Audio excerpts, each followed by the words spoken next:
very calculated move. I think it's a smart move. I really do. Because not only is this a huge opportunity and a huge fight, he can win.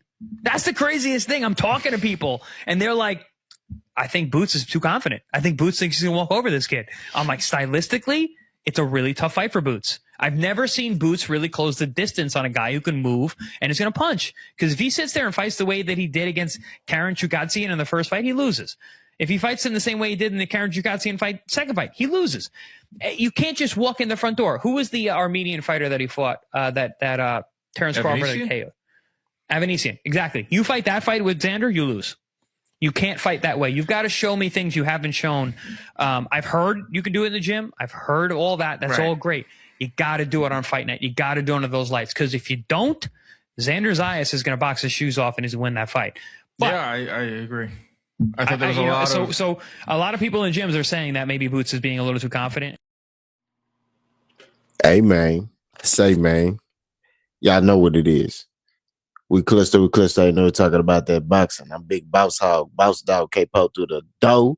Y'all already know what I'm here to do. We here to talk this boxing. We got to introduce our second host, future Hall of Famer, legend. Salute to all our soldiers. Brought on the host, aka Coach B. Let them know how you doing, man. What it is, family. Y'all heard what he said. We clutched up. We clutched out. Y'all know what we finna talk about. You feel me?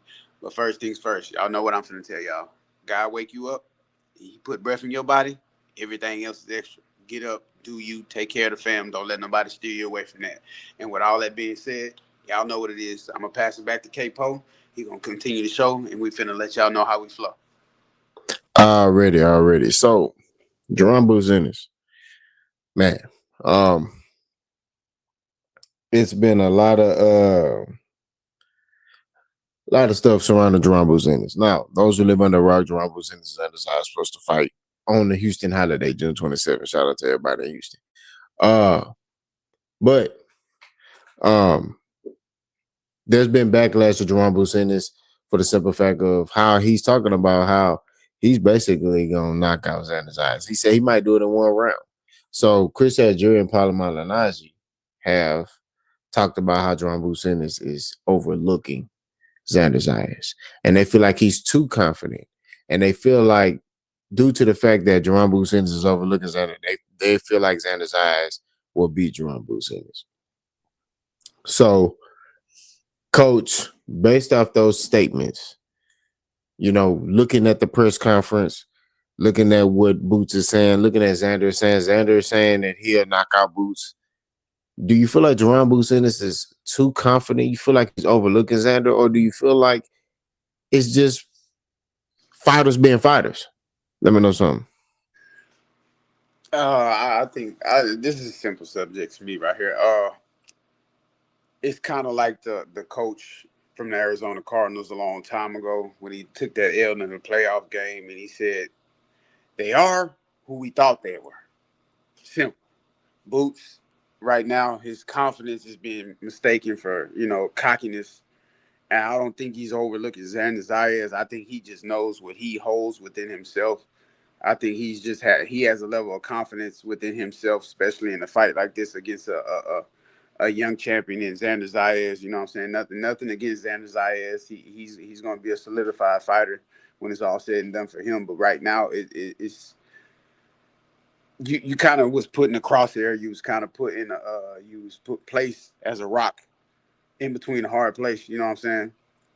And right now, Boots has a lot, on his shoulders. He has a huge chip on his shoulder. He's looking to, prove himself, or really not even prove himself to anybody. He's looking to solidify himself in the eyes within the sport of boxing, you know what I'm saying? Because, there's a lot of he say, she say behind Boots' name about he hasn't fought the guys. He gets hit too much.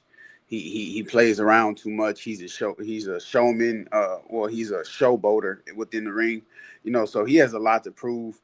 And right now, I don't think people are taking his confidence the way they should. They're mistaking it for cockiness, as I said. But with all that being said, to me, it's not overlooking Xander Zayas. I like I said before on the subject, there's not one category that you can even compare Xander Zayas to a Jaron Ennis. I mean, maybe you can look at his resume and say, okay, you can see it. But at the same time, when we're talking about these two characters with inside the ring, doing their thing, what characteristic can you say that Xander Zayas possesses at a higher rate or a higher IQ average than Boots? We can't say speed, can't say footwork, can't say power, can't say chin, can't say none of the above. Can't say IQ, can't say accuracy, can't say nothing.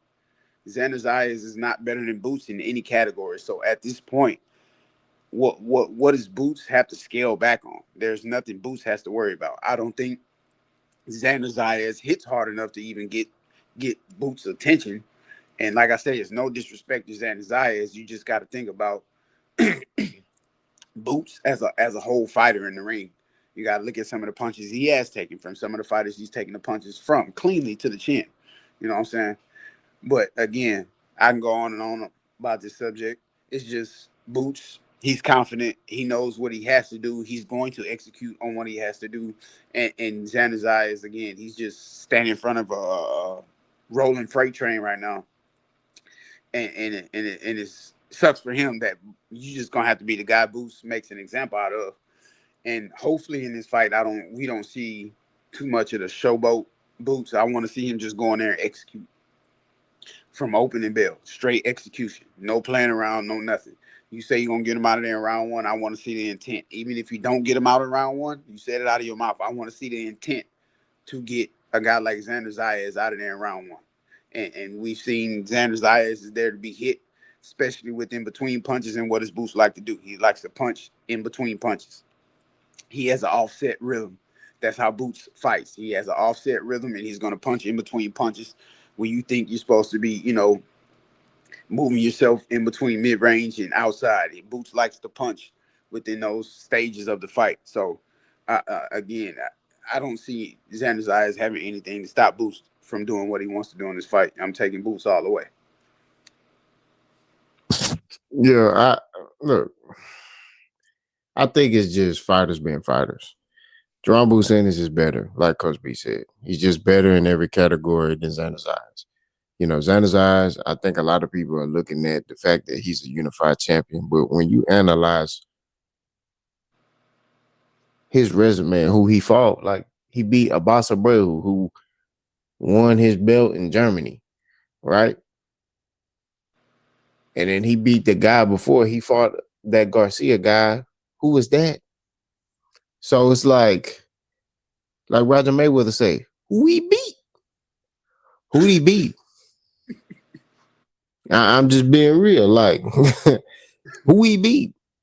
Yeah, he's a unified champion, but y'all know how Top Rank get down, man. They put their fighters, they build them up. I mean, do I gotta remind y'all that Keyshawn Davis had beat Dennis Baranchuk?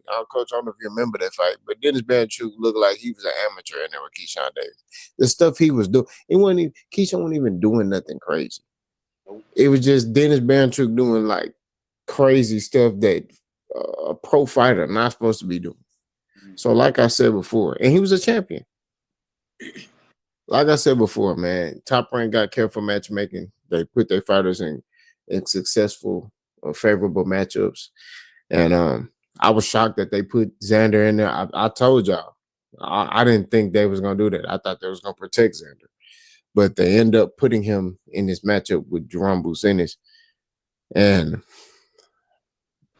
this either make him or break him, right? And this might be damaging to the young man's career. I'm not going to lie to you. I mean, if he get in there and get washed in one round by Jaron Ennis, who knows what that does to his ego? You know what I mean? And but hey, he in there. It's the fight business. It's the hurt business. I look. I'm laughing because it's like, man, I see a stoppage, bro. I definitely see it, but I don't want Jaron Ennis to play with his food. But I don't think he'll do that. I think Jaron Ennis is gonna come in locked and loaded, ready to go. You know what I mean? He's up to prove that he's the top of the top. He's the best of the best. And he wants to run through 154 and show these guys that he's that guy. So, we'll see what he do. We'll see what fight plan he come up with. We'll see how he execute. You know what I mean? I got Jaron Ennis, and I'm standing 10 toes down in the concrete, in the cement, wet cement. Let it dry up. I ain't moving. I'm picking Jaron Ennis.